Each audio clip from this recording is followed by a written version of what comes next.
Hi. So I've been at this for a few weeks now, and consider everything we've said about climate change. It goes something like this.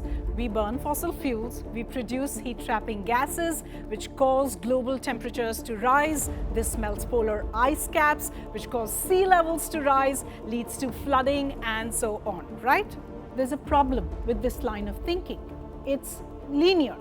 The climate crisis is not linear. It's not entirely predictable as well. It does not unfold in neat stages or neat little packages. My name is Anubha, Bhonsle, and in this episode of The Climate Explainers, I and Pallavi Prasad want to talk to you about climate tipping points.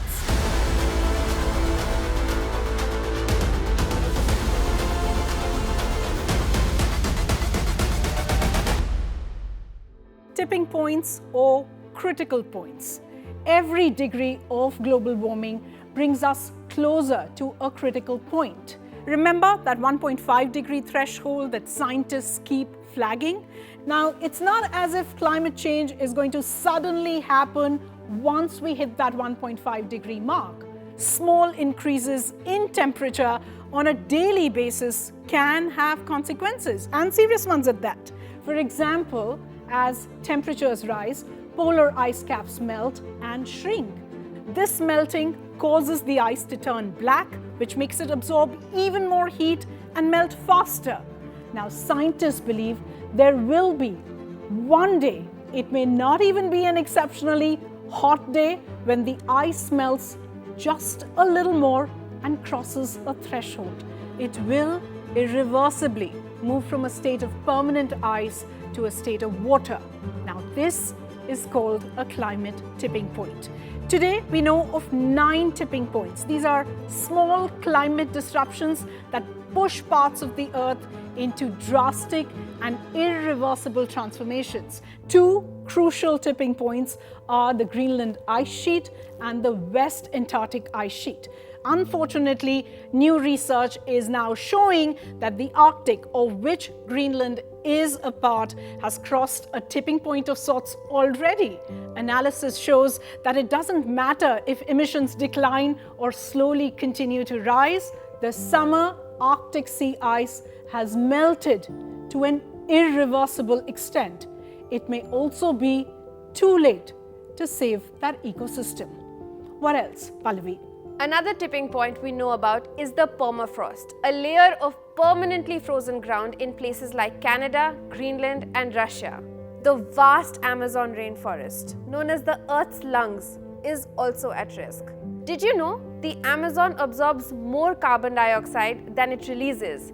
Something that could really help us out as we try to hit net zero.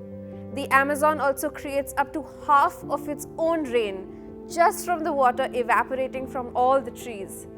But deforestation is messing with its ability to generate rain. The Amazon is getting drier every year.